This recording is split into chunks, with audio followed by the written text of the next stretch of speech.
Welcome to the Chefofx podcast. You ready? Yes. Perfect. Well, you Let's fucked up and lucked up because we're in it. I think we should start with Isaac because you kind of just got in here. What was New York all about? New York was all about childhood, going back to like the roots, right? And kind of being there and kind of trying to sort. Literally, it was about like moving all our stuff back in. So Back in. Yeah. So the story is that. So whoa! Look at this. Uh-oh. Silicon Valley. Silicon gotta Valley watch out. right here. We got a hoverboard in the house. We Yes. have a hoverboard. It's pretty awesome, though. What's the name of that thing? One wheel. One Of course. wheel, One yeah. wheel. One wheel. Simple as that, dude. One wheel and one plank. Right. And some electronics. Yeah, hoverboards and all of these like new commuting ways for Devices, efficiency are yeah. all like in the trends now. They are. Yeah. You know, Lime Scoot and Bird are like really shitty actually in different ways. Oh, so. Because you pick up the scooter and you find that it's broken and then half the time you're just looking for the damn scooter. Are those scooters that you pay for, like the motorized scooters, you pay for each use, something like that? Yeah, it's Yeah. like $1 to start. To start? It's like. What about for the rest of the ride? Is like it based on 20, miles? 30 cents, yeah. Or like every half hour, no, a minute, I think. Something like that. It's based on time and it's not based distance? on time, yeah. It's kind of, well, kind Yeah. of makes you think about, the state of transport, right? Yeah. Makes you think about it in a different way. But, Speaking of transport, New York. yeah, So you needed to move some New York. shit. Yeah, so we need to move some shit. So the backstory is that my parents moved or kind of rented out our apartment that I'd grown up in because my mom was working in Princeton, New Jersey, which is like 2 hours outside New York. Okay. And she would make the commute every day from, like, no joke, from New York all the way to New Jersey. Hopefully not on one of those scooters. Well, no, they Like don't. finding Lime Scoot They in did New not- Jersey. She made them on trains, right? Which is kind of interesting. That is not a available commuter tool in much of the world today, Yeah. or not a viable one. You talking shit about the Caltrain right now? Well, I'm not talking Not shit. viable. No. I'm about to jump on the Caltrain at 4 a.m. Right, exactly. If it runs. Well, it has the ability. It could. It Yeah. could be better. That's all. That's what I want to say. Yeah. Yeah. Could be a lot better. Okay, so Yeah. anyhow. But yeah, so it was just like, unpacking boxes basically the entire weekend. Okay. Yeah. That's good. Yeah. Going back to your roots and helping out your parents. Right. But it also kind of made me realize like why I'm here and like, what I'm trying to do and like, you get caught up in like being in San Francisco and like being here and like working and trying to make your dreams a reality. But you go back and it's like, well, Oh yeah. there is. Wait, why are you here? Because people Why are in am I San here? Francisco and Silicon Valley for many different reasons. Yeah. I'm trying to like make the ideas in my head. That's like the long story short is like I want to make things that like I know can exist. Yeah. I think like technology is more of a means to that end, not the end itself, right? We get caught up in like, it's like cool gadgets, right? But we Yeah. don't think of like, well, what should we use them for? Why are we using them? Right. Yeah. What are we supposed to do with them? Yeah, it's definitely. I mean, I was thinking about this over the weekend, and market penetration is when Yeah. you have an existing product that is entering an existing market, and essentially, we want to be creating products or different apps or tools that are not going to be integrated just for today, but for the future in 10 years. Yeah. You know, a lot of, huge entrepreneurs and CEOs that we have now thought about building products that would be implemented 10 years later on. Yeah. And so you look at the new thing right now, and that is blockchain technology, Yeah. Cryptocurrency, AI integration. Yeah. Things that are going to be very promising and not going to end up being like this trendy startup that like increases in revenue rapidly in 4 years. Yeah. No names. It's Yeah. quite Yeah. difficult to even accomplish year one of a startup, Yeah. It's not an easy thing, Startups to me are like, Yeah. there's a lot of beauty in them, but there's also a lot of hype, and the hype scares me. Yeah. There's a lot of chaos, Yeah. as people try to like figure out what. Oh yeah. Yeah, And to then do it, with it. in San Francisco essentially is like this whole incubator of SMBs to some extent, if you see it from Yeah, literally yeah. is, yeah. Yeah, and so you see these SMBs that have Wait, like what SMB? Can you define that? small businesses. Okay. So they, have like an app or like, an integration tool or a CRM platform. And essentially that CRM platform is comprised of a bunch of other integration tools of Yeah. just communicating more effectively. Sure. Yeah. And so you see all this weird funnel of just selling our products and repackaging products. Yeah. yeah. Like Asana is like another version of what? Yeah. Like Slack? Yeah? It's like a workspace, right? So I would classify them different from each other. I think Slack is more of like a communications tool, and Asana is like, well, we have these tasks, and we need to get these done.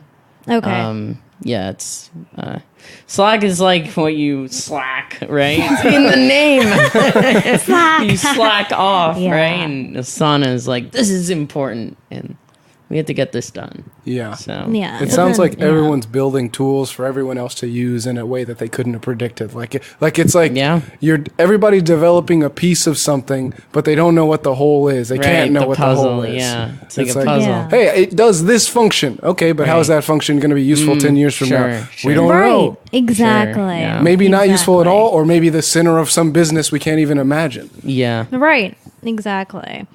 Yeah, I mean, like a prime example of like a product that my friend created or like this website she's building that's very much going to be more implemented in the future is called Impacts. And it's like this blockchain securities token that you can use in the investment industry for investors.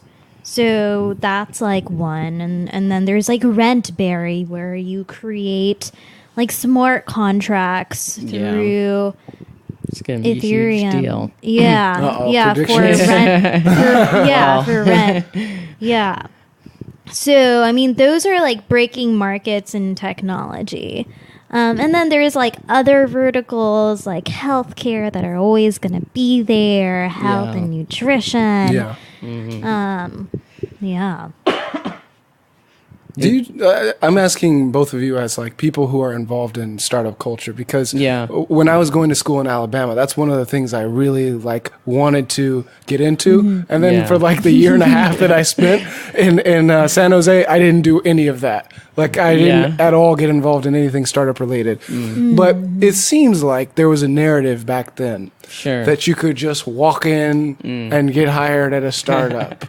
Do you feel like the startups of today are as open and accepting of like the people walking in off the streets, or do you feel like they're like real jobs now? From what you've seen, obviously, not all around. I think Ruhana can answer this one. Yeah. So, upon my move to San Francisco, it's been about a month and a half now.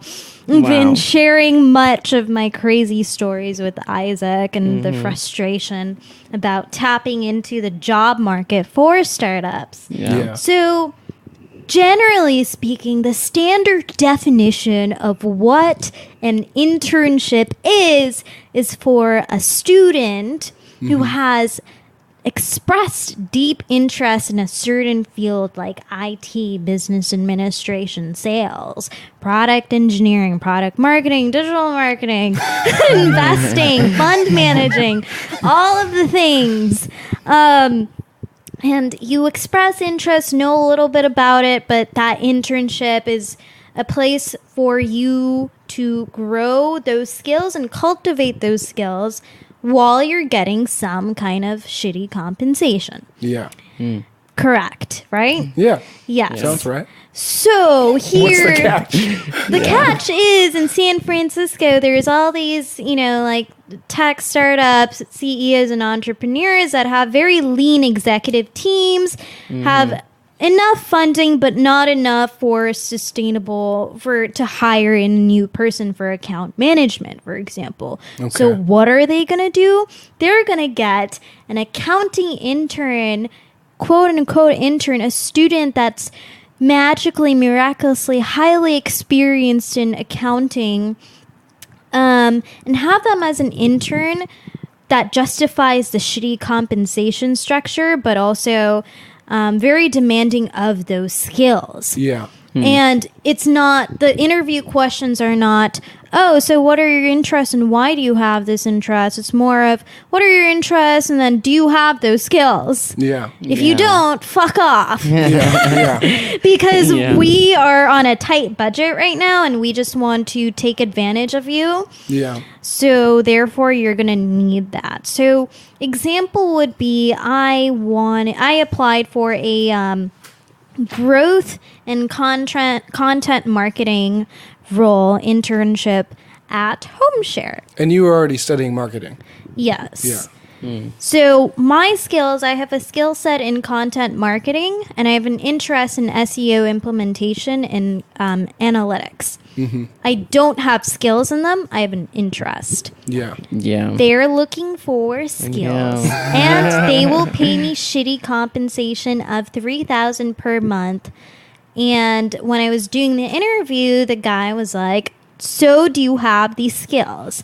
And I immediately let him know, it's like, you have this as an internship, and an internship is defined to have somewhat of those skills and a huge interest. I see what you mean. That's true. Yeah. So in San Francisco, with startup culture, the interns are like employees. And two, startup culture is, it's not about working hard, it's about working smart and effectively. So if you come in at 11 a.m. and leave at like 4, your boss will not yell at you. So as long as you're doing your work. Yeah. If you're getting your agenda items done, if like everything on done, your work performance is really high, you're fine. If you even like show up at 8 a.m., leave at 7 p.m., and you are not like getting those tasks done, you're going to be looked down upon. Yeah. So what I really like is they give that time for you to be healthy and, like not be in the office all the time. Also, like with food and the office. Free food, right? For all startups. Free food. Every single one of them. Every single one. Thanks, shout out to Google, right? Because they were the ones who set that up. Otherwise, everyone would be starving, like in the olden days. At least free Cheerios. Back in my days. Back in my days. That's good. That there is it. Do they have vegan food there? I live at the Domes now, so I gotta ask. Yeah. I mean, I have matcha blend cereal in the morning every day. We should get with coffee. we should get the food from the farm delivered to us. Fresh from the farm. Right? Seriously? Yeah, dude. You could. You should cultivate that farm. You gotta By the time we ship it down here, fit it'll be into the spoiled. economy, bro. What economy? We don't believe in economies. Oh my god! Anyhow, it sounds like Would it's be one of called those. the UC Davis Dommies Well, food catering service actually, there is someone who's trying to start a food catering service. for Thinking of startups. really? Oh, wonderful! but the problem is it disagrees with the philosophy of the dome, so it might not be successful. Right. No, What is the philosophy of the dome? I don't know. They probably don't believe in economies. Well, that was a joke, but there's some truth to it about that. But anyhow, don't know. Yeah. it sounds like with these startups, it's one of those things where you need ID to get ID. Like, okay, I need experience, so I'm coming to this internship. But do you have experience? Huh? Yeah. That's why I'm at the internship. Otherwise, I'd be applying for the job. No. Here, the internship is the job. Right. Huh? Yeah. Then where am I Right. supposed to get my experience? And the Yeah. difference is, like, Yeah. if you're doing programming, you can just do your own project, right? I mean, Sure, yeah. I'm skipping over a lot of details, but if you have a Yeah. computer, Yeah. you can pretty much program your own project. You can gain some experience Sure, and post it yeah. online. But with marketing, with business-based things, how are you supposed to get your first start? Like, did you run a company before? No. Yeah. So I mean, I sold them on my Instagram content. Well, Really? Which worked pretty well. works? Oh, my. And creating a That's digital pretty marketing legit, portfolio in honestly. 2 days and kind of bullshitting off of that, adding photos to that, and then having like, super impressive, Rowana. Let's schedule in for 10 a.m. on Wednesday and talk about your content marketing strategies Wow, off of Instagram. off of Isn't Instagram. that amazing? Like, Just bullshit through a little bit. Yeah, it totally works. I mean, it is kind of It amazing. is marketing, though. right? Instagram It is real marketing. It is real marketing. That's It's just like, that it's a surprise that that's they would awesome, respect it, given that the gram kind of has a bad. well, it certainly has a bad rap. There's no doubt Graham about has that. a bad rap. I mean, a lot of Twitter stuff gets is sold on the worse. gram. Coming from a millennial and a Gen Z here. No. I'm saying I would think it has a bad rap from like businesses. Like if you're in an interview and you say, "Well, Yeah. look at my Instagram. I'm a marketer." It's a Right. surprise that they actually respect it, but I guess it shouldn't be. This is the value. Yeah, and Yeah. it's also like Yeah. a huge source of consumption is always from the younger generation, and they're always going to be interested in what the younger generation is consuming and where they're consuming from. And so Yeah. they're looking at targeted ads on Instagram or Facebook, Yeah. paid media.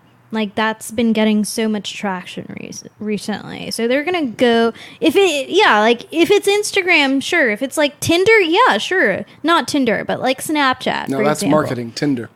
Marketing. Dating Show me your profiles. Tinder. Hey, I do marketing all the time. Look at my Tinder. Look at my Tinder. You know, Wow, like these swipe. are actually pretty Buy good. my shirts, right? Yeah, pretty Buy my much. It's like dating swipe to like the second photo, and it shows me at this startup, and that's my startup, and that's where I work. Cool, yeah. That actually is a good marketing strategy. I think it would honestly be legit. is find yeah. people who get a lot of hits on Tinder and have them wear your stuff. Yeah, I mean there was a very unique marketing strategy. Wow. I was Yeah. inside an Uber. It was in one, and there was a screen attached to the back of the front seat, and it had a slideshow. The first one was a rainbow. The second one was homemade cookies. And the third was just a smiley face.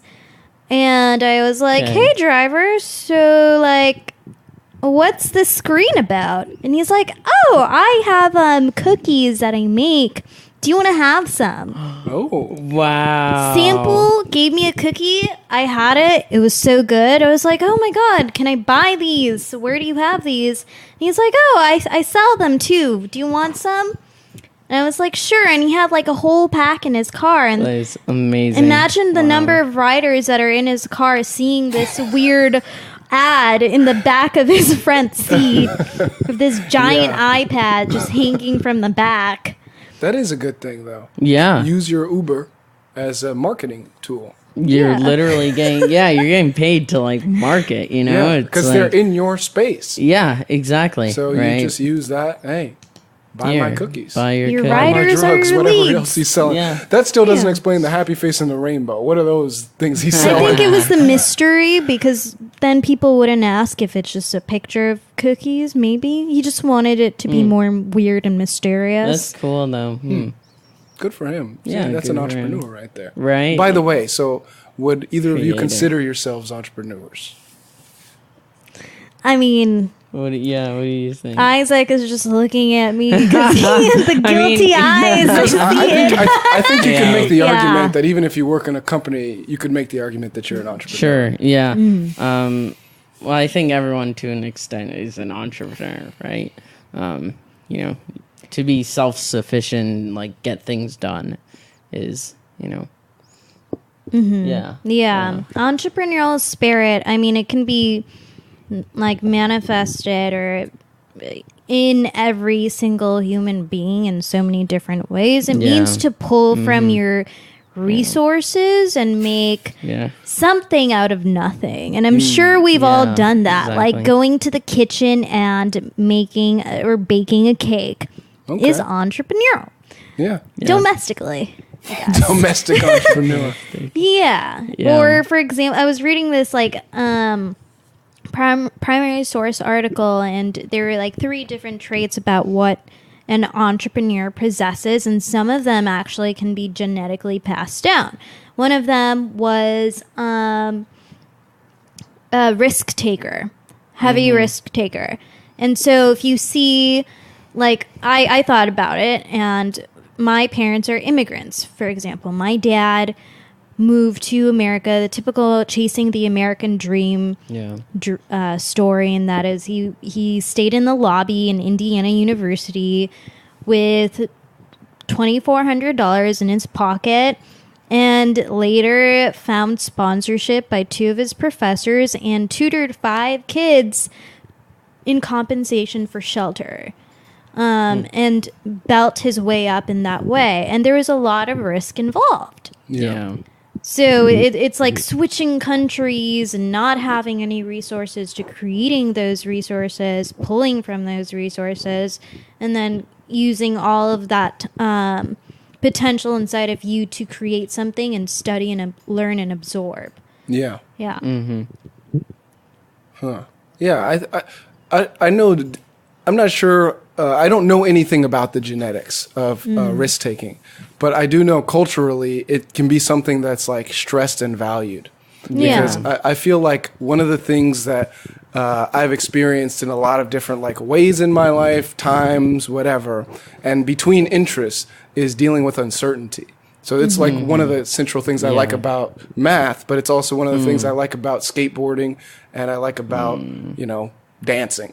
Sure. Right. Yeah. And this is the way I frame it to myself, but it's basically like, if you know everything that it takes at the beginning, then that's one type of challenge. It's like, okay, I need to do everything that it takes, but I know everything that it takes. Yeah. Right. But if you don't know what it takes at the beginning, then you have to do some exploring, and then you have to do the thing. Yeah. So like the first part of the challenge is, let me figure out what it's going to take. And then once I figure it out, then I still have to fucking do it. Right. And like, Right. so it's almost like there's a chunk added where this whole exploration thing, and the exploration is non-linear. You don't even know, if you're getting closer half the time. Oh yeah, it's like essentially it's always so 2 things. One is that a lot of people, are like, oh yeah, I have to plan this journey before it happens, and I have to visualize the grit that it's going to take to create this product or to do this, embark this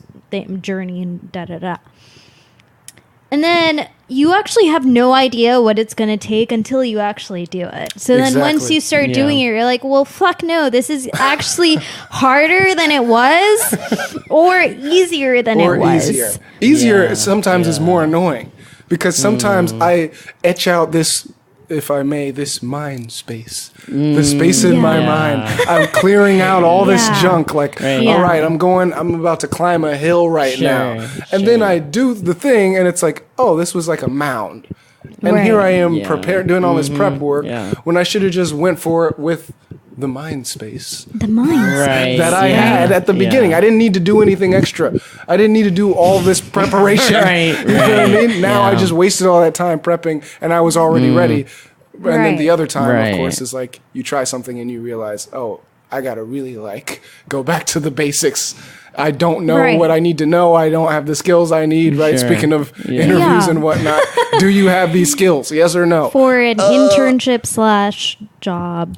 And you know what's scary about that? What if you think you have them, but you don't? Like they hire you, and then you don't perform. That's kind of scary because then you have a bad review. Exactly. So I actually, a couple of friends advised me to, kind of bullshit in the interview. And that's what we all, to some level or extent do. Yeah. To bullshit in life to get what we need. And it's just that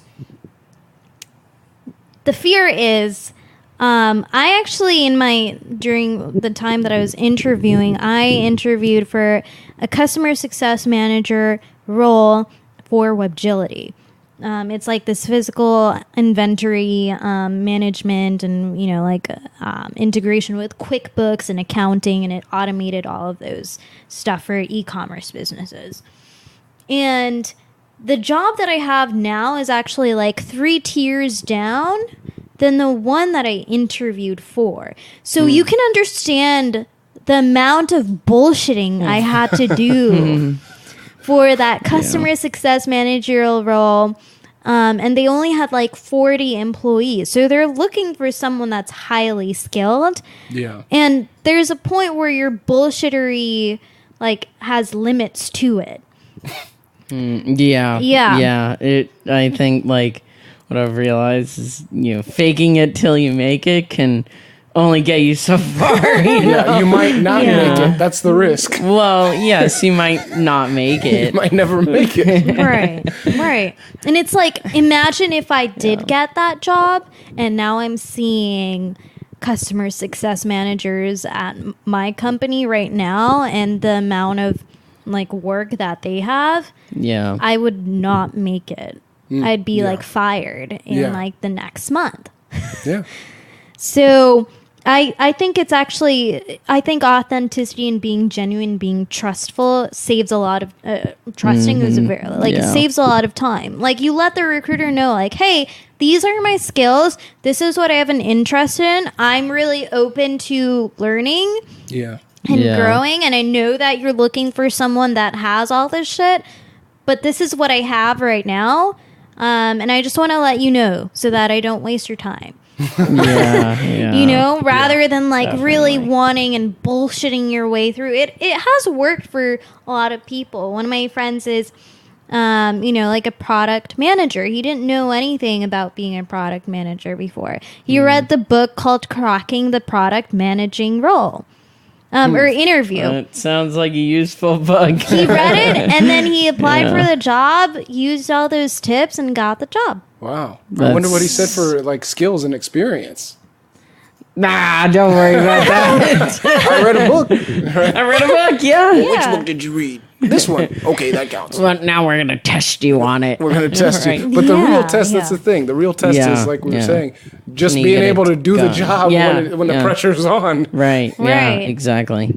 You've been in the Valley for a while as a programmer, correct? Or now is it a founder or something else? Basically. It's been, programmer, co-founder, that kind of stuff. Do you feel like it's gotten easier? Because you're doing different roles than what you started off doing. Isaac is a secret genius polymath who probably internally his brain is operating at 75 miles per hour doing code and programming. And thinking that he's way better than React and Node and doesn't need it. That is a huge compliment. But, I mean... Yeah, I think it's the problems I've wanted to solve and work on have changed. And they are a lot more complex and nuanced than just code. Yeah. Right? And they span 100 years, even thousands of years of what is a good society? How should we live? Yeah. And these basic fundamental questions that, we clearly haven't figured out. Well, that's the scary thing is what you're doing, because I feel that as a STEM student, what people are trained to do is stay within their STEM boundaries. Yeah. Don't think about society, just do the programming. Right. But what you're doing is kind of the supervillain thing to most people in society, which Question is everything. which is that you really want to change the society with your thing. Sure. I mean, that's what Mark Zuckerberg did, and now look at him. They hate him. Haters gonna hate, right? If you really, if you really try to like change something fundamental, and you get out of your engineering box and say, no, I'm a member of society, I'm a citizen of the world, and this is what I think is useful for all of us, then you're going to get a lot of people saying, there go those tech people trying to... Don't bounce the walls. Don't break the walls, please. So what exactly are you doing? Because I remember you briefly mentioning politics. Bingo party. And I know it's hard to describe R.I.P. big projects, but like... R.I.P. R.I.P. to that. R.I.P. to that. On to the next. Yeah. you've left the Benko party? Yeah, I've abandoned... Well, I haven't abandoned politics. I've abandoned that form of change. Okay. Or at least, through those means. Okay. That's not, I'm not interested in... I take political ideas. I don't get stuck within a system that doesn't, there's more or less stuck, or just like difficult to change, right? I want like the independence. I want the ability to like, lead myself without trying to like, I want those institutions to follow. I don't want to be like trapped in them. So what are you building? Well, yeah. So it's kind of like a long story, but at this point I'm not sure, right? Okay. And it's kind of like, but I'm really interested in blockchain and like, yeah, blockchain. There it is. All the hype, dude. Yep. That's the thing about, like I was saying, there's hype, but there's also real shit. But there's like, like when you really like take a look under the hood, I think it's like pretty profound what it could do. Because it's really like the first time that we have this like system that is, well, obviously it's not centrally controlled, but it's really about like trust and value, right? Yeah. We can create value over the internet without, having to go to a bank, right? Or having to go through like the institutions that exist today, right? Yeah. And a lot of markets, a lot of industries have kind of gone like, they have a huge weight, right? Think of like housing in San Francisco, right? Oh like, my God, lovely. It's great. We have around 900,000 people that live in San Francisco in the city itself. About 1 million people. Rent on average is very high. We recently have been officially recognized as one of the most expensive cities in the world. Yeah, it is. But it's worth it, right? Is it? It is worth it. I mean, but it's subsidized meals and it's lime scoot. You guys can always come to the domes if you want a place to stay. We can always go to the domes. It's $460 a month. Oh, that's lovely. amazing. But you got to do manual labor for 7 hours a day on Sunday. Sounds like Burning Man. Burning Man. That's what I was going to get to. If you really want to live outside the system, I got a place for you. Well, Burning Man. Fuck tech. Just go to Burning Man. Well, yeah, it's interesting, a lot of, it's kind of like everyone wants to go off the grid, right? Everyone wants to escape. I'm not interested in escaping. I'm interested in like transformation. Like everyone agrees in some way that the system is broken, right? And through political debates you clearly can see that, and so I think the answer is not to like try to appeal to authority, right? Or try to be like, these like save us, like please, enforce the rules. It's more trying to like create our own and create, it's like adapting them to our times, right? So you see blockchain as a way of getting away from authorities in a lot of different situations. Right. It's more about just like redefining the rules and making it a fairer place for people to, do business. And like housing, right? Housing in San Francisco is like this twisted market, and it's just like totally unfair, and it's expensive. It's like egregious in so many ways, but it doesn't have to be that way. but we kind of like, we get so caught up, it feels like nothing changes. Well, nothing changes because of, this like, well, we don't have the ability because these institutions impose these like artificial rules, right? Yeah. They impose these like, it's super interesting. There's like occupational licenses, right? The right to work. In Right. Nevada, to be a tour guide, it's like $1,000. That's in permits, right? Yeah. Like imagine having to like pay $1,000 For the right to work. Yeah, no, for the right to work. Even as citizens of America. Yeah. Isn't that crazy? That is a system set for failure for people who can't even afford $1,000. It is. Yeah. Yeah. It is Yeah. a You failure have to for pay them. to get paid. Pay to get paid. It's right? it's in a way, it's Yeah. like the traditional institutions have kind of operated on this model of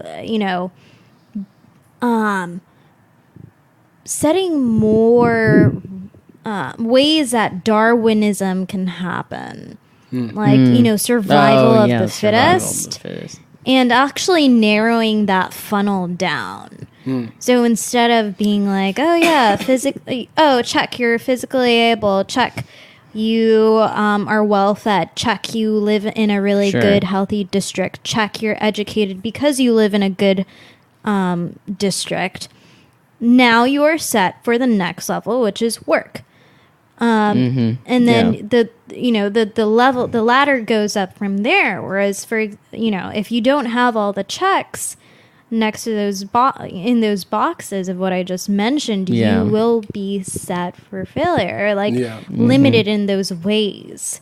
Yeah. So since your newest project is centered around blockchain, correct me if I'm wrong, but it's basically a verification system that doesn't involve a central authority. Yeah, I mean, so how blockchain works is basically uses like modern cryptography and like fundamentals of computers to in the kind of to way, show what's happened, right? To happened. verify. Yeah. So it's basically think of like it's basically a record that can't be mutated or destroyed.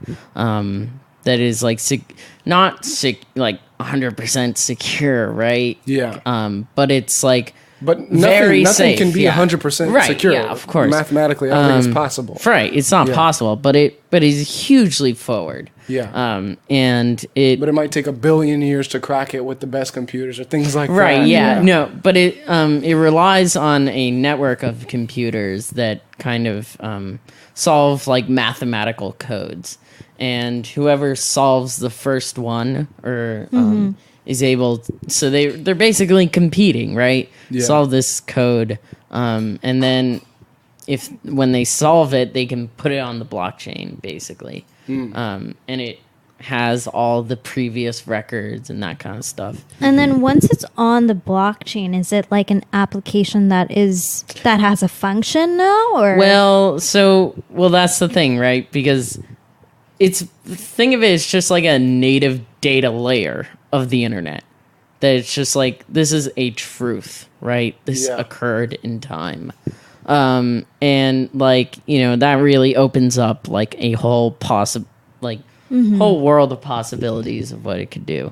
Yeah. So is the blockchain, if we were to visualize it, is it a sequential chain? Yeah. I mean, that's kind of, it's just like, at the end of the day, it's just like, just a bunch of code, right? It's like a JSON file, right? But it matters like what you do with it. And it's something that is like, that has no central like establishment. You don't need to go through like big intermediaries, although you might want intermediaries. I think it's more of like, imagine like the internet, right? The internet is like the fundamental, it's like a protocol of how it operates and how you receive data. So this is kind of like a protocol of how you establish trust, how you can perform certain actions. And I think of it as like, the real world. Look at the real world, right? Money is like something we hand between each other, but it's not something that's like necessarily destroyed. We all still have the same amount. We're just passing it around. It's redistribution. It's redistribution. Yeah. So it's like constant but flowing. It's really like mind blowing. Well, money. It seems like money is created when like a new industry is birthed. Sure. Or we decide that we're going to include something in the economy that wasn't included. And it's interesting. It's like, what do we value, right? Yeah. And that has always kind of like evolved and changed over time. Yeah. For instance, Twizzlers. Did they exist, 100 years ago? No. But now you can pay something to get them. And it's a bunch of like corn syrup and that kind of shit. Right. It's like decrease in value. Well, yeah. It's we don't necessarily value those things. Just like, we didn't really drive here, right? We don't really value that anymore. Exactly. Yeah. I mean, going off of that, my permit has officially expired, or will expire in 2.5 hours. My permit you're for driving. For driving. Oh, you don't have a license? Yeah. So since I was 16, it's been a while now. I've been living in the Bay Area with no car, and I've been using Uber and Lyft, and because those are our main means of transportation here, as well as shitty Caltrain and I actually like the Caltrain. Not viable transportation. After you get on the Amtrak, you'll appreciate the Caltrain. Well, it's So how much worse can we go down the chain? But it's it's interesting, right? Because it's like and now. So take all these concepts, right, and think about it in like the real world. Think about these like Caltrain, Amtrak, right? They suck. I mean, but it's not like the actual technology itself sucks. It's that the institutions behind it, the protocol behind it sucks. That is broken, not the things themselves. And so we need a more kind of like dynamic system of changing our built environment. And I think like that's why I'm really excited about blockchain. And that's like, you can really like reset, just like hit the reset button. Hey, let's do this instead. Right. I think, well, we're going to have to, it's going to be noisy, right? It's going to be a lot of construction. It's going to be a lot of change. But change has already occurred, and it already is happening anyway. Yeah, I've noticed this like weird trend that's always been happening and has happened in historical times as well. So, the introduction of the automobile. It probably happened to be like it was exposed to the world, and the world was like, haha, only in the future will this really happen, and it's not happening in my lifetime. Sure. So it was like a little bit exposure to human civilization, tested their reaction, said it would be really cool, became a trend, and then decreased in popularity, got a lot of criticism, went back retreated back from the market, and was worked on more, and then reintroduced and subtly integrated into society again. And so you can kind of compare that to cryptocurrency and blockchain and AI. A lot of people, like, there's so many tech memes where it's like, hey, so have you heard about AI? It's going to change the world. Also, virtual reality is going to revolutionize our systems in terms of like what we visualize. Yeah. And then it's like a meme of, sure. Like that's totally, you're so right. AR, VR, AI, blockchain, all of these different trends, and people make jokes about it. Cryptocurrency, people are not trusting. They're like, oh, it's just a trend. It's going to burst. Definitely Bitcoin, will, but, but it's that first like exposure to society, Sure. testing the reaction and seeing if it can possibly be reintegrated back subtly, and that's what's happening with blockchain. Yeah. This may or may not be true, but I heard that when books first came out, people were saying, "Oh, it's going to ruin our brains. We're not going to remember everything." I mean, everyone kind of, everyone freaks out about change in the future. I think it's a natural human tendency. We take like the present for granted. We think it's just like, oh, it popped out in the sky, right? Yeah. That's not how the last hunt. That's not how these cities developed. Even though they are quite young. In the general like course of history, right? Mountain View is pretty young. It is, yeah. Modern day Mountain View is really young. Yeah. Well, it's like 50, 70 years old. Used to be like orchards. Yeah. I mean, even 50 years ago, or like even 20 years ago, it was probably a different Mountain View. Yeah. I mean, if you see like pictures of like cities in China, like Shenzhen, right? Yeah. Wasn't even was literally swamps. Really? In the 1970s, yeah. And now it's like this highly established. mega massive city. So I think it's things will change, and so it's about kind of like structuring that and showing people what's possible. Yeah, and two things to add to that or ask about, and that is like when human beings are so attached to becoming fearful of the unfamiliar, and I think that's exactly what's going on here. Something new, even though it's not going to hurt. So the reason why a lot of people are scared of the dark is because nothing's tangible or visible to see, so they automatically are thinking about their safety. They go into flight or fight mode. And so similarly with new technology, human beings are always going to villainize it as a defense mechanism, which is why you see like those films that are all so dystopian, like Ex Machina, for example, of like, what if this happens? I actually saw that as a hopeful story. Of like the robot outrunning or outsmarting the experimenter. Yeah, I mean, there's a beauty to it. See, he's not attached to fear. Lovely. Yeah. Well, here's the thing. Are human beings robots?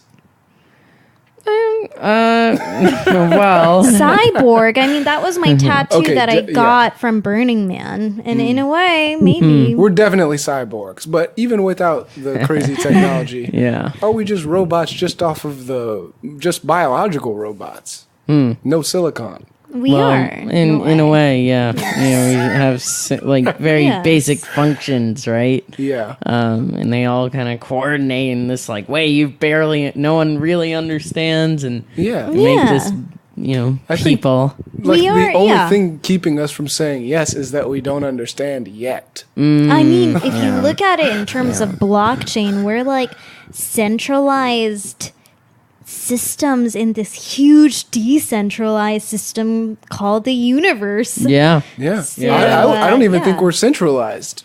Certain things are centralized, like certain functions. Our individuality. But if I cut my arm or something, then I don't think there's. I think that like the cells around it figure out what's going on and fix it. Now I don't know biology, so that might be wrong. But I'm saying there are things of that nature. Where it's like it's on. I think reflexes are a better example. Where the signal doesn't go to the brain. It's an automatic response before it gets to the brain. Right. Yeah. I mean, there's also like, for example, neural networks and machine learning. That's like a part of AI when you're training the brain. Yeah, we have a neural network. Yeah, that's my argument. Yeah, we're robots. We do. We are. In a way, we just don't know the code for it yet. Right. Yeah. But eventually, we probably will. Yeah. I mean, think about it. If we birth AI, the AI might just tell us, hey, here's the code for your neural network. You couldn't figure it out, but we could. So here it is if you want to know. We it. They really AI. Yeah, they could just tell us, hey, here's all the stuff you guys wanted to figure out. We already figured it out. Yeah. Here, if you really want to know, here it is. There's Right. yeah. Then it's just like, oh, thanks. Actually wonderful. It's like the first AI Mary, Mother Mary, Mother Mary. Mother Mary, who asexually has a child and produces that neural network code Well, for the child. I mean, if, a bunch of people who are now... new AI prophets and new age spirituality and starseed children and all of that. I mean, the people who are going to figure that out are probably walking around outside right now. Yeah. They might not be too far from here. They probably aren't. Eating No, Cheetos, talking about AI. Yeah. Oh yeah. That's Speaking what's- 3 languages. Who knows? It's San Francisco. Yeah, it's pretty crazy. Yeah, you never know. You really never know. Interesting. But yeah, in summary, I think we're all robots anyway, so it doesn't matter. Yeah, I think a lot of processes are robotic, automated, or Well, it's a matter of perspective too. Like, Sure, imagine if yeah. we were fish and we were trying to figure out what was going on land. yeah, Even if we were super smart, we just don't have the perspective of something that can fly over. It's like an Yeah. ant trying to understand a Wi-Fi network. So the Fermi paradox, the 8 different possibilities of why foreign entities or aliens are not contacting us. One of them is we are ants trying to understand a Wi-Fi network because our comprehensibility is just so limited. yeah. And we could get Yeah. there. It's just it takes time to get there. And Yeah. it might turn it takes out generations easy. and It generations. it might turn out that it's easier to just create an AI as the ultimate tool for us changing our perspective, and then the AI just tell us, than it is Yeah. for us It to go probably through is. go Yeah. through the full process It's of creating new painful, tools. yeah. Think about it. What do we have? Electricity? Big fucking whoop. You know what I mean? Lightning. That's the one thing we've really Yeah. mastered. You know what I mean? Everything We've else in the universe, we really pretty much mastered. we're lost. We don't know dick about anything. Yeah. So if you really Yeah. think about it, how long is it going to take before we master several stars on our own? We got to create tool by tool by tool by tool Yeah, just to figure just, shit out yeah. before we can even harness it. Then we Even- think about it. yeah. NASA has to beg people for money. Yeah. They won't even get I think it's less than a penny on the dollar from the budget. They have to Yeah. fight for it for a space program. Mm-hmm. That's something Yeah. the species needs. Yeah. And yeah. they have to ask people well, I mean, instead of the money going toward military things, can you just give us an extra half of a penny? Yeah. No. Space travel ain't worth it. Yeah, It's no, dude, we got yeah. PhDs. We're not just bullshitting you. Yeah. This is kind of important. Yeah. Taxes. Kind of important, But you know. those other creatures over there are trying to kill us. We're the same species. Yeah. Can't you reason with them? Yeah. Yeah. We need more defense. Yeah. Gotta protect the Yeah. kids. Gotta protect the kids. And you do Yeah. have to protect the kids. But It's these are the issues in the way of our yeah. progress. No, it's Sure. like we've created our own conflicts, which is so sad. And our own It's, bullshit. Yeah, we've we have- created our yeah, a own lot of, bullshit. We're We're like- children. We're like the fish debating what's on land. One fish has a fucking telescope thing, Yeah. and then we're fighting over the telescope and we break it. It's Yeah. now great. We're not even going to be Yeah. able to see.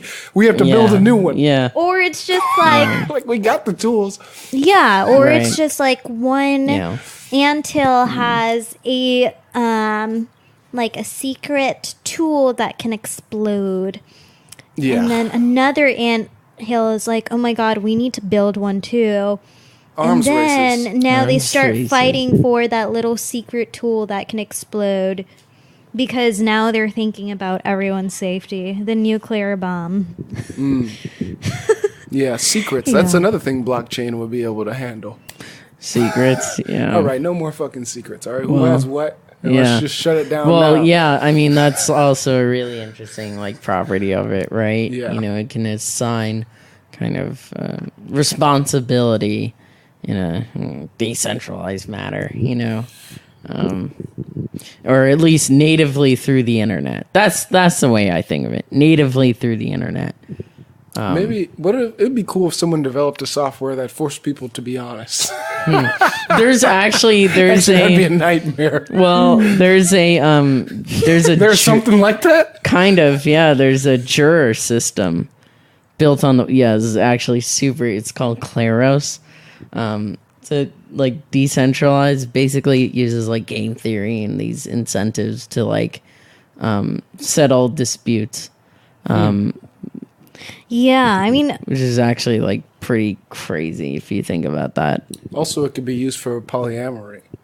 Being able to determine if people are being honest Are you with one sure? another. oh yeah, I mean, they True, already have yeah. like lying detectors based on, and their data comes from facial muscles. And I think someone a long time ago had told me that if you're a dishonest person and you answer a question, when you're answering a question, you actually look left towards the left angle, and so different eye movements actually tell whether Yeah. you are lying or not. But you So- can train once that information is out there. Just train to look the other way or whatever. Yeah, I mean, I was yeah. thinking about this the other day. Like, for example, a lot of people have, a lot of events and things going on. And, for me, I'm really bad at responding Facebook messages, texting, and emailing.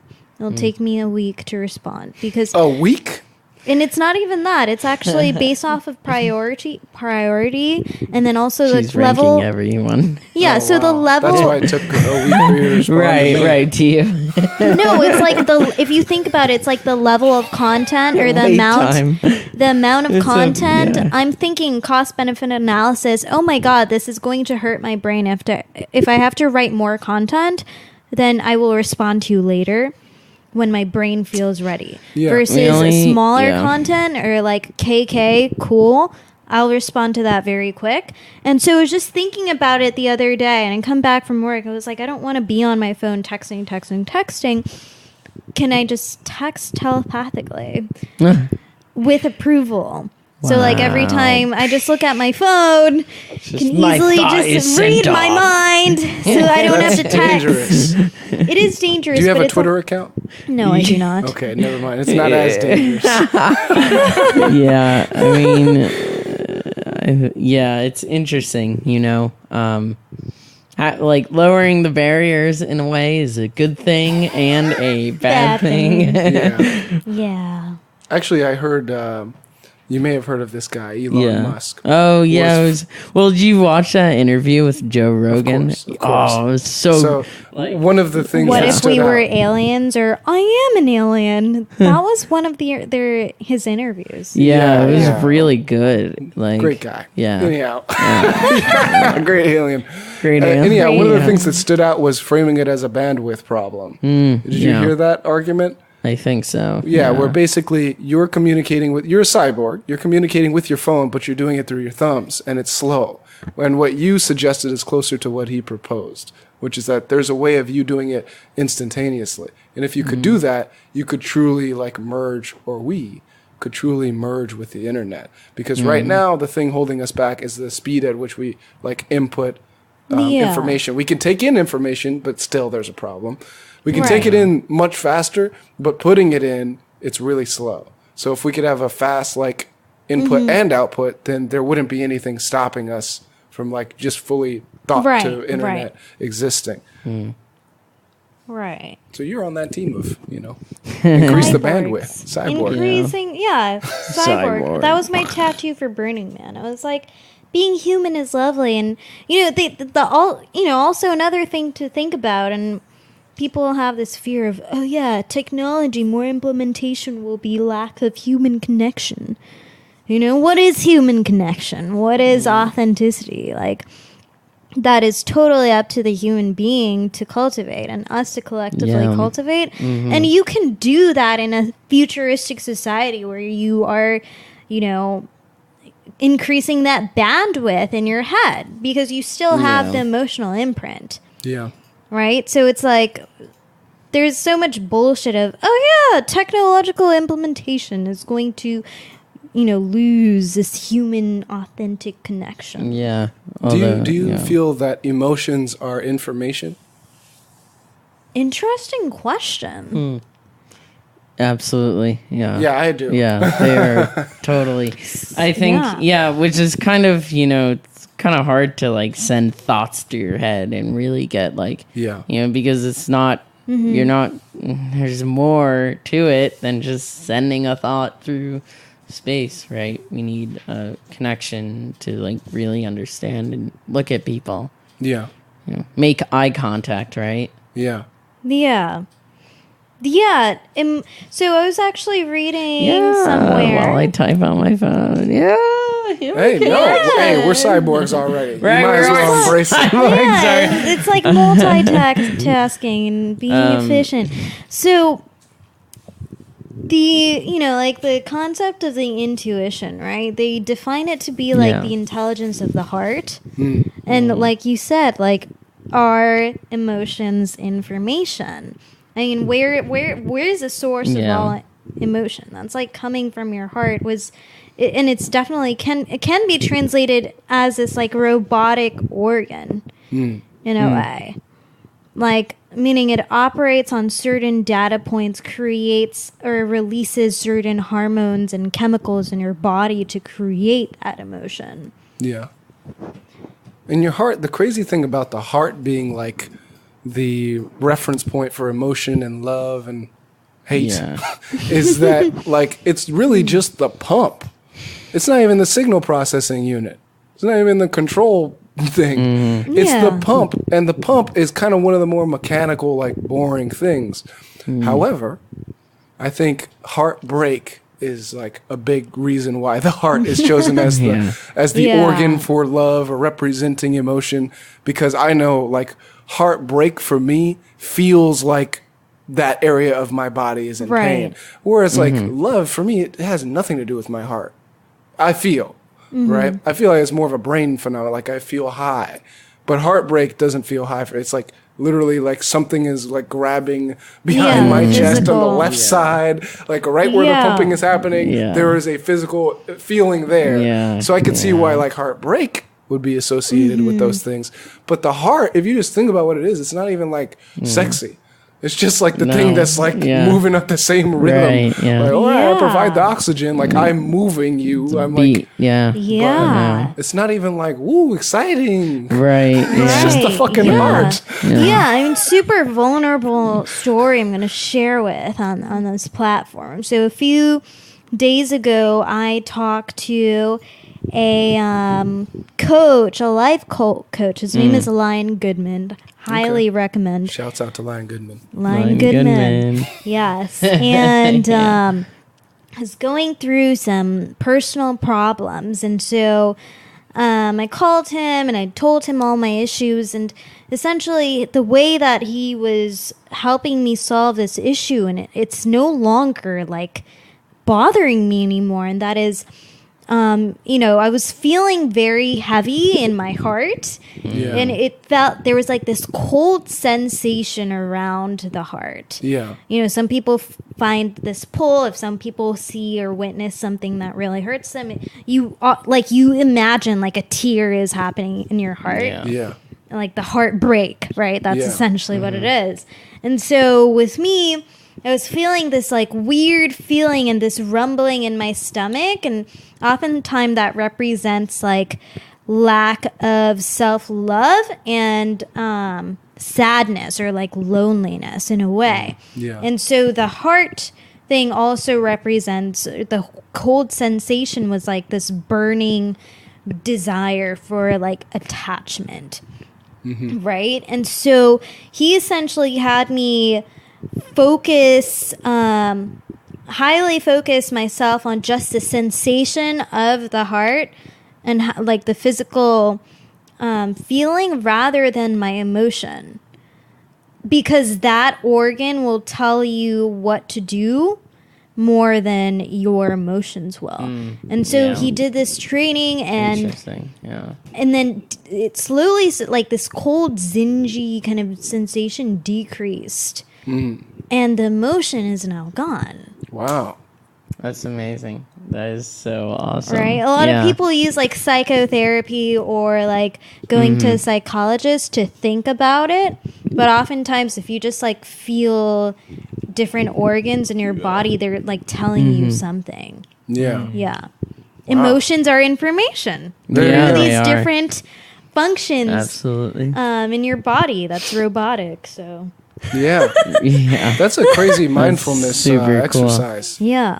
Yeah. Be aware of the feeling itself and not how, you're Right. interpreting the feeling. Just like, what is the feeling? Yeah. Right, exactly.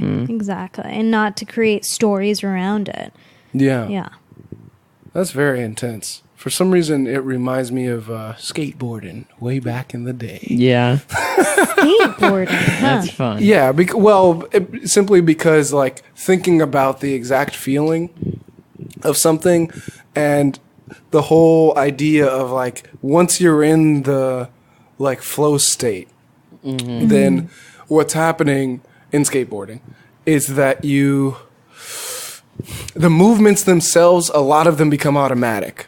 So that what you're going off of is like pure intuition after a certain point, and it's not any Yes. specific movement. Like you want to do it so many times that when you want to do it, you're not thinking about what to do. You're just thinking about how it feels. Right. Like, Yeah. oh, this feels like I'm balanced. That means I'm going to land it. This feels like I'm not balanced. I'm not going to land it. But it's Right. crazy because the longer you're in it, the less and less you're aware of any of the specifics. Right. And then you're just like, oh, it's not the specific trick. It's like, this is how I'm supposed to feel when I'm moving through the air. Or like, this is how I'm supposed to feel when I land. Well, it's not even how you're supposed to feel. It's How I feel. it is. Yeah, how it is. What I mean is like, this is good form. But I don't know the specifics of what's happening. I just know one thing, like, it's good form. Yeah. What all the details of the form are, I don't know. Because Yeah. that's what all the hours of practicing were for. Right. Exactly. Was like just all of them sum up to one thing. Is this right? And it's either yes or no. It's either exactly. And that's kind of like reminds me of ecstatic dancing a little bit, where people just free flow when they dance. Also, somewhat on psychedelics sometimes. You're going to Solora, Isaac, this weekend? Oh, I'm not. Are you going? Are you going to Solora? No. I didn't tell him what it's No, about. But Solora this weekend This is is like pretty legit. Yeah. yeah. Well, what it's day a is it? regional Burning Man. Regional? No, it's like almost better than regional Burning Man. Oh, wow. So yeah, basically this guy I know, like throws these is like pretty much just throws concerts in the Bay Area. Okay, it's a concert? Yeah. So It's like a weekend long like music festival. yeah. Is 2 Chainz going to be there? Yeah. Yeah. So Yeah, all the famous AF rappers know. yeah, Alex Tatum and Derek Chang, like the two guys that Yeah. like started They're this. pretty awesome. They, You know these guys? yeah, Yeah, I've been to- that's how we met actually Oh, at the wow. Minute Gallery. Yeah. Because that's essentially how my social life. That is no, we Started. literally that Yeah. is like we have serious memories there. Oh 'cause, my god! Yeah. From like what a year and a half ago. Yeah, because that's where we met Helen and Oh yeah, the She first was like, conversation that we had, Isaac crazy. was like he had TT. quit his job and wanted to go to Thailand. Yeah, I wanted Oh, to yeah, I remember that Spontaneously. time. traveling. Yep. I think I met you when you came back, but maybe you were about to Yeah, leave. yeah. No, you came back. I came back, Yeah. and we had kind of like talked about it. Yeah. On Yeah. the previous podcast. Right. Yeah, and then you two met at my birthday.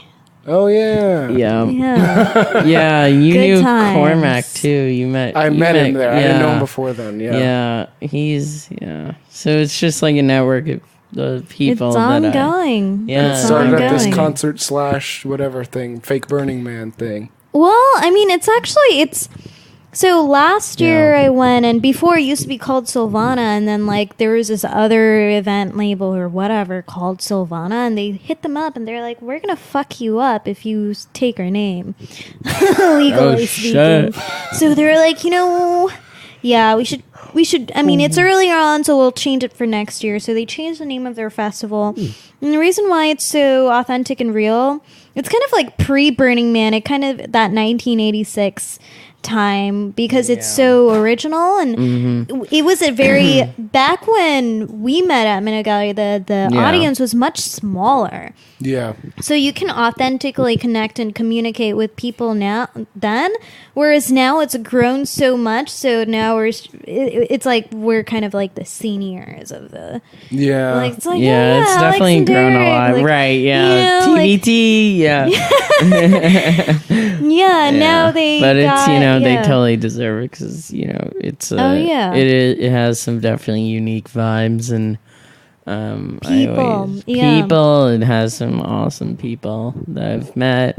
One of them who I'm working with, and oh really? So, yeah, Mish. Do you know Mish? Mish, you're working with Mish now? Yeah, it's gonna be fun. We're gonna. She literally called me like yesterday. Oh my god! A couple days ago when I was leaving New York, come back here. Yeah. She was like, "Hey, you want to work on this?" It's like, this boba shop hit me up, and they want an app. I'm like, yeah, let's do it. Let's do it. Wow. Perfect. Yeah, and this is like this chain of boba shops in SoCal, and oh great! yeah, they have like Food 5 tech. stores. Food It's tech. like, well, food tech. I don't know. I mean, An app, I don't know if an app counts as food tech. It's definitely mainly just doesn't an know. app. It's just, Yeah. I mean, but it is for yeah. a food company. It is for a food Exactly. company, indeed. Yeah. Indeed. You gotta have an electronic knife to be in food tech. I mean, relatively Right, speaking, yeah. it is food tech because you look at like independent restaurants in the middle of like Vallejo and they don't have an app. No, I mean, they it's, use like a basic I'm not CRM platform. Yeah, but I mean, like, to be honest, I'm not sure if it's really worth building an entire app for them. But we're gonna probably do it anyway, so it's gonna be You fun. might get some free boba out of it. Yeah, that's what we're thinking. Free boba for life, and For life, that should be the yeah, deal. yeah, endless supply, life supply. and of it's it. people like starting their own businesses, and that's really cool, and it's physical space, and I really I think we need a lot more like real places to congregate and Yeah. interact in the world. And I think that's what you pay for with the expensive prices of San Francisco. Yeah, and the that's Bay Area in literally general, what you pay is, for. Is that you get to like run into people density. here and Right. there, Yeah, and hopefully they hit you up for a boba shop app yeah. or a boba chain. I mean, I literally, I saw my friend yesterday, and like, just a bunch of other stuff I was doing. It's just like random running into people. That's what makes cities special, you know? I'm experiencing that at the Yeah. Domes. Yeah. Yeah, It's like- yeah. So I actually went to the Modernist last night. Uh-huh. Met my Burning Man camp organizer, Whoa. Chris Breedlove, for Burners Without Borders. Burners without Quote borders. by him. He's like, I get bored sometimes, so I just want to go travel. So I'm going to Glasgow, Russia, to be on some judge board for I don't know what. What? Yeah. That's crazy. He's like Okay. in the art space industry, and so they're all about cultivating great experiences and Talented inclusive people, yeah. art spaces. Mind Woohoo! bending, yeah. Yeah. So Not a there's bad gig. that, It's and then not, no. I ended up getting. So I sent a cold email good. to one of the organizers of SF Fashion Week, and I'm doing like some new photography stuff. And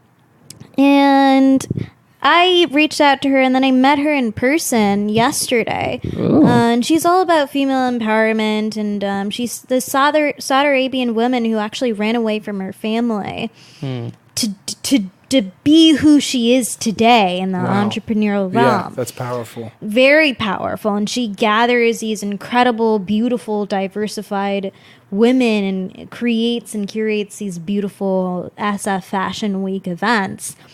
And she just happens to know my Bengali cousin in LA. What? So Wow, that's it's just crazy. like a small It world. is a small world, yeah. Yeah, very small world. Flat world. Flat, Flat. small world.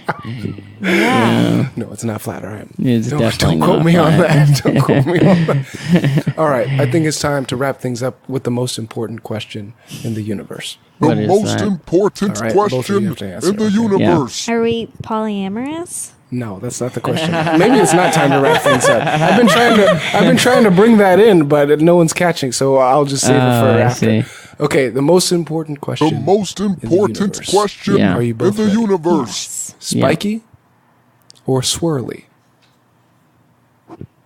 What do you mean? There's no context to it. It's either Yeah, one or the other, and it just is. Okay. Spiky or swally? Swirly. Swirly. Spiky or swirly? Oh, okay. Is this like a half empty, half I feel like full this glass? is some kind of like philosophical According to his underpinnings. perspective, I was like, I don't know what we're gonna do. What are we gonna do? What are we gonna do? Yeah, Spiky or swirly? I feel like swirly. I feel like when I think of swirly, it's like a mesh, right? It's like like a mesh of different cultures, right? It's just Cultures, like, okay. right? That's kind of what I think of. Okay. I Wait. would say it's swirly as well Okay, because what's your thinking? I mean it definitely represents being really comfortable and not being comfortable. Spikiness, nobody wants to be around spikiness because it's uncomfortable. Yeah, that is true. Swirly is comfortable because you're like meshed in. Well, both of you are correct. The Chefofx podcast. Yay! I don't Yes. know to what And thanks for extent. the time and What did- space. This is good.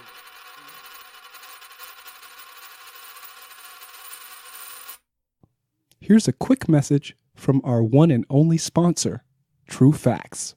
True Facts. We said it, therefore it's true. You know what's good? It's the young sheep. I just wanted to give a quick shout out and testimonial to my brothers at True Facts. You know what I'm saying? True Facts is the only online news source that I can trust. They already figured it out, man. They post real shit only. The shit I agree with, you know what I mean? You never gotta worry about checking those sources with True Facts. They got it done. Plus, they got some real niggas and bad bitches working up in that motherfucker. You know what I'm saying? So, shout out to True Facts. True Facts. We said it, therefore it's true. What did you think? What do you think what does it mean to you? Spiky or swirl? Yeah, which one? Spiky. Spiky, huh? And your meaning. Just Your hair is kind of spiky. It's just spiky. Style. Yeah, That's yeah. it. Nothing more, nothing less.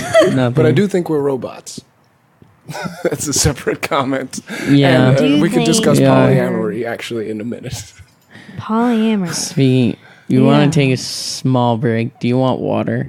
Yeah, we can take a final break. That's the last thing usually. Okay. Yeah. Well. All right. Polyamorous. Speaking,